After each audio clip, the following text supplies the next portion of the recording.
হরে কৃষ্ণ। আজ 21শে পৌষ 1430 ও ইংরেজি 7ই জানুয়ারি 2024 সফলা একাদশী। এই সফলা একাদশীর দিন আমি শ্রীমদ্ ভাগবতম পাঠ করছি। আজ আমি পাঠ করব শ্রীমদ্ ভাগবতমের 2য় স্কন্দ 6ষ্ঠ অধ্যায় পুরুষ সূক্তের স্বীকৃতির শ্লোক 6, 7 ও 8। অডিওর শুরুতে সকল ভক্তিমতী মা ও ভক্তবৃন্দের কাছে আমার আকুল আবেদন, আপনারা সকলেই এই শ্রীমদ্ ভাগবতমের জীবনের পূর্ণতা নামক ইউটিউব চ্যানেলটিকে সাবস্ক্রাইব করে, শেয়ার, কমেন্টস ও লাইক করে এবং অডিওগুলির প্রথম থেকে শেষ পর্যন্ত আপনারা শ্রবণ করে এই চ্যানেলের রিচ বাড়িয়ে চ্যানেলটিকে আরও অনেক দূর পৌঁছে যেতে সাহায্য করুন, যাতে করে আমার পাঠ করা এই শ্রীমদ্ ভাগবতম সকল ভক্তবৃন্দের কাছে অনায়াসেই পৌঁছে যেতে পারে। তাই আপনাদের এই সাহায্য ছাড়া এই কাজটি কখনোই সম্ভব নয়। তাই আমার বিনীত অনুরোধ, আপনারা সকলেই এই জীবনের পূর্ণতা চ্যানেলটিকে সাবস্ক্রাইব করে, লাইক, কমেন্টস, শেয়ার করে এবং অডিওটি যতগুলি অডিও পোস্ট করা আছে ইউটিউবে সবগুলি প্রথম থেকে শেষ পর্যন্ত আপনারা শ্রবণ করে এই চ্যানেলটির রিচ বাড়িয়ে দিন। নারায়ণ হে নারায়ণ, ভবভয়হরণম নারায়ণ। শ্লোক 6। বাহবো লোকপালানাং প্রায়শ ক্ষেম কর্মণাং। অনুবাদ: ভগবানের বাহুদয় মহান দেবতা এবং জনসাধারণের রক্ষক নেতাদের উৎপত্তিস্থল। তাৎপর্য: শ্রীমদ্ ভাগবতের এই গুরুত্বপূর্ণ শ্লোকটির ভাব শ্রীমদ্ ভাগবত গীতাতেও ব্যক্ত করা হয়েছে এবং সুন্দরভাবে বিশ্লেষিত হয়েছে। যদ যদ বিভূতিমৎসত্যং শ্রীমদূর্জিতমেব বা তত্ত্বদেবাবগচ্ছতং মম তেজোহংস সম্ভবম। অথবা বহুনৈতেন কিংজ্ঞাতেন তবার্জুন বিষ্টভ্যাহমিদং কৃৎসন্নমেকাংশেন স্থিত জগত। সমস্ত শক্তিশালী রাজা, নেতা, বিদ্বান, পণ্ডিত, বৈজ্ঞানিক, শিল্পী, যন্ত্রবিদ, আবিষ্কর্তা, পুরাতত্ত্ববিদ, শিল্পপতি, রাজনীতিবিদ, অর্থনীতিবিদ, বিশাল ব্যবসায়ী তথা ব্রহ্মা, শিব, ইন্দ্র, চন্দ্র, সূর্য, বরুণ, মরুত আদি শক্তিশালী দেবতা যারা ব্রহ্মাণ্ডের সমস্ত কার্যকলাপ রক্ষণাবেক্ষণ করছেন, তারা সকলেই পরমেশ্বর ভগবানের বিভিন্ন শক্তিশালী অংশ। পরমেশ্বর ভগবান শ্রীকৃষ্ণ সেই সমস্ত জীবের পরম পিতা যারা তাদের বাসনা অনুসারে ভিন্ন ভিন্ন উচ্চ এবং নিম্ন পদে অধিষ্ঠিত। হরে কৃষ্ণ। তাদের কেউ কেউ উপরে যাদের কথা উল্লেখ করা হয়েছে ভগবানের ইচ্ছা অনুসারে বিভিন্ন শক্তি সম্পন্ন। প্রতিটি প্রকৃতিস্থ মানুষের নিশ্চিতভাবে জেনে রাখা উচিত যে জীব, তা সে যত শক্তিশালী হোক না কেন, কখনোই পরম পুরুষ নয় এবং স্বতন্ত্র নয়। সমস্ত জীবকে অবশ্যই স্বীকার করতে হবে যে তাদের বিশেষ শক্তি যা এই শ্লোকে উল্লেখ করা হয়েছে তার উৎস হচ্ছেন পরমেশ্বর ভগবান। তারা যদি যথাযথভাবে আচরণ করে তাহলে তাদের কর্তব্য সম্পাদন করার মাধ্যমেই কেবল তারা জীবনের চরম উদ্দেশ্য সাধন করতে পারবে। অর্থাৎ তারা নিত্য জীবন, পূর্ণ জ্ঞান এবং অন্তহীন আনন্দ লাভ করতে পারবে। যতক্ষণ পর্যন্ত পৃথিবীর শক্তিশালী মানুষেরা তাদের শক্তির উৎস পরমেশ্বর ভগবানকে স্বীকার না করবে, ততক্ষণ পর্যন্ত তারা মায়ার মোহময়ী শক্তির দ্বারা প্রভাবিত থাকবে। মায়ার প্রভাব এমনি যে শক্তিশালী মানুষেরাও তার প্রভাবে মোহাচ্ছন্ন হয়ে ভ্রান্তিবশত নিজেদের সর্বে সর্বা বলে মনে করে এবং তাই ভগবৎ চেতনা বিকাশ করার সৌভাগ্য থেকে বঞ্চিত। তাই তাই ভগবৎ চেতনা বিকাশ করার সৌভাগ্য থেকে বঞ্চিত হয়। প্রকৃতপক্ষে অহংকারের প্রভাব আমি এবং আমার এই পৃথিবীতে, হরে কৃষ্ণ, অত্যন্ত প্রবলভাবে প্রকটিত হয়েছে এবং মানব সমাজে তাই জীবন সংগ্রাম অত্যন্ত কঠোর হয়েছে।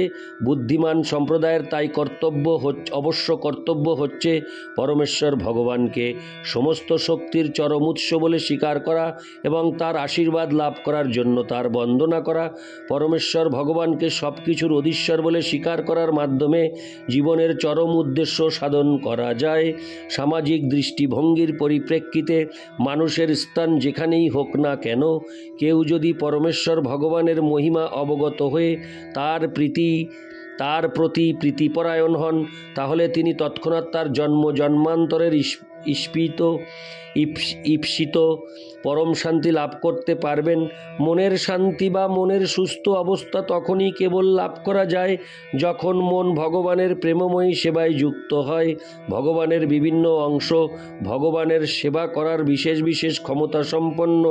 ঠিক যেমন বিরাট ব্যবসায়ীর পুত্রেরা তাদের পিতার কাছ থেকে বিশেষ বিশেষ প্রশাসনিক ক্ষমতা লাভ করে, পিতার বাধ্য পুত্র কখনো পিতার ইচ্ছার বিরোধিতা করে না এবং তার ফলে সে পরিবারের অধ্যক্ষ পিতার অনুগামী হয়ে অত্যন্ত শান্তিপূর্ণ জীবনযাপন করে।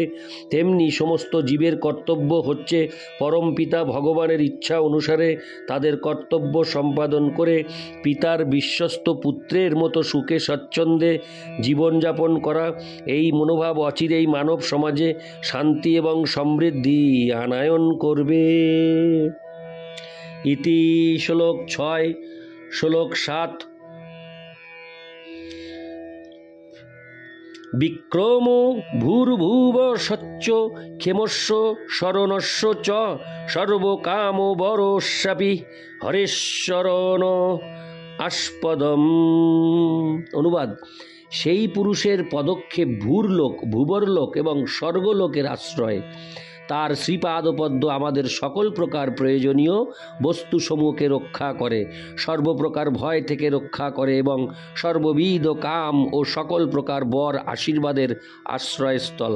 তাৎপর্য: সর্বপ্রকার ভয় থেকে পূর্ণ সুরক্ষার জন্য এবং জীবনের সমস্ত আবশ্যকতাগুলি পূরণের জন্য আমাদের অবশ্যই ভগবানের শ্রীপাদপদ্মের আশ্রয় গ্রহণ করতে হবে এবং তা কেবল এই লোকেই নয়, সমস্ত ঊর্ধ্ব অধো ও স্বর্গ লোকেও ভগবানের শ্রীপাদপদ্মে এই পূর্ণ শরণাগতিকে বলা হয় শুদ্ধ ভগবদ ভক্তি এবং এই শ্লোকে তা সরাসরিভাবে ইঙ্গিত করা হয়েছে। এই বিষয়ে কারোরই কোনো প্রকার সংশয় পোষণ করা উচিত নয় অথবা অন্য দেবদেবীদের সাহায্য প্রার্থনা করা উচিত নয়, কেননা তারাও কেবল ভগবানের উপর নির্ভরশীল। ভগবান ব্যতীত সকলেই ভগবানের কৃপার উপর নির্ভরশীল, এমনকি সর্বব্যাপ্ত পরমাত্মাও পরমেশ্বর ভগবানের উপর নির্ভরশীল। ইতি শ্লোক 7। শ্লোক 8। অপাং বীর্যস্য স্বর্গস্য পর্জন্যস্য প্রজাপতে পুংস শ্লীষ্ণ উপস্তস্তু প্রজাত্তানন্দ নিবৃতে। অনুবাদ: ভগবানের জননেন্দ্রিয় থেকে জল, বীর্য, জনন, বৃষ্টি এবং প্রজাপতিদের উৎপত্তি হয়েছে। তার জননেন্দ্রিয় সমস্ত সুখের কারণ, যা জননের ক্লেশকেও লাঘব করে। অর্থাৎ জননেন্দ্রিয় এবং জননের সম্ভোগ পারিবারিক ভার বহন রূপ ক্লেশের প্রতিকার করে। ভগবানের কৃপায় যদি জননেন্দ্রিয়র উপর এক আনন্দপ্রদায়ক বস্তুর আবরণ না থাকত, তাহলে জীব সম্পূর্ণরূপে জনন কার্য থেকে বিরত হতো। এই বস্তুটি এমনই এক তীব্র আনন্দ প্রদান করে, যার ফলে পারিবারিক দুঃখ দুর্দশার ভার সম্পূর্ণরূপে প্রতিকার হয়।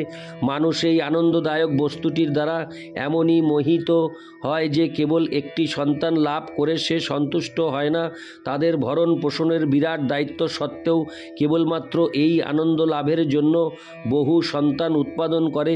এই আনন্দদায়ক বস্তুটি যেহেতু ভগবানের অপ্রাকৃত দেহ থেকে উৎপন্ন হয়েছে, তাই তা মিথ্যা নয়, অর্থাৎ এই আনন্দদায়ক বস্তুটি বাস্তব, কিন্তু কলুষিত জড়জগতের প্রভাবে তা এক বিকৃত রূপ গ্রহণ করেছে। জড়জগতে জড় বস্তুর সংসর্গের ফলে যৌন জীবন বহু দুঃখ দুর্দশার কারণ। তাই জড়জগতে প্রয়োজনের অতিরিক্ত যৌন জীবন উপভোগের ব্যাপারে চেষ্টা করা উচিত নয়। জড়জগতে সন্তান সন্ততি উৎপাদনের প্রয়োজন রয়েছে, কিন্তু সেই কার্য পারমার্থিক উদ্দেশ্য সাধনের পূর্ণ দায়িত্ব সহকারে সম্পাদন করা উচিত। এই জড়জগতে জীবনের পারমার্থিক মূল্যায়ন কেবল মনুষ্য শরীরেই উপলব্ধি করা যায়,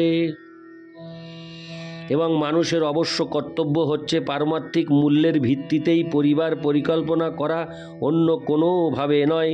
গর্ভ নিরোধক বস্তু ইত্যাদির দ্বারা পরিবার নিয়ন্ত্রণ জঘন্যতম জড় কলুষ। যে সমস্ত জড়বাদী এই সমস্ত প্রক্রিয়ার উপযোগ করে, তারা পারমার্থিক উদ্দেশ্য বিস্মৃত হয়ে কৃত্রিম উপায়ে জননেন্দ্রিয়ের আনন্দদায়িনী আবরণের পূর্ণ উপভোগ করতে চায়।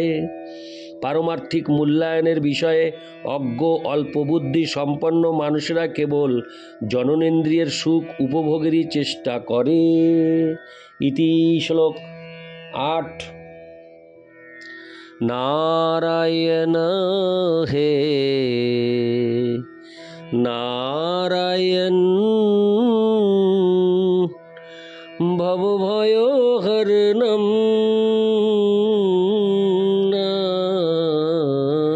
নারায়ণ। হরে কৃষ্ণ।